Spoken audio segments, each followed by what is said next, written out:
Hello and welcome. Brett here with clickmill.co. In this video, we're going to be looking at numbered lists for readability. I'm going to head to share my screen with you now.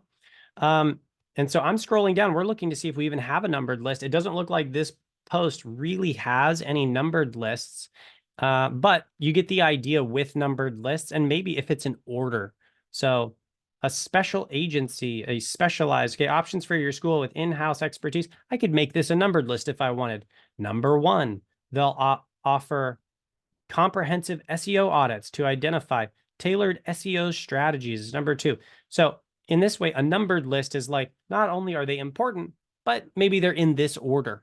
And so we can use numbered lists also. If you have too many bulleted lists and you can switch some to numbered lists, again, it just continues to re-grab the attention. And it's like, oh, ooh, a bullet. Oh yeah, this is important. Normal, header. Ooh, what's this section? Oh, hold on, look at that. What's this? And the goal is to just keep re-grabbing them as much as possible.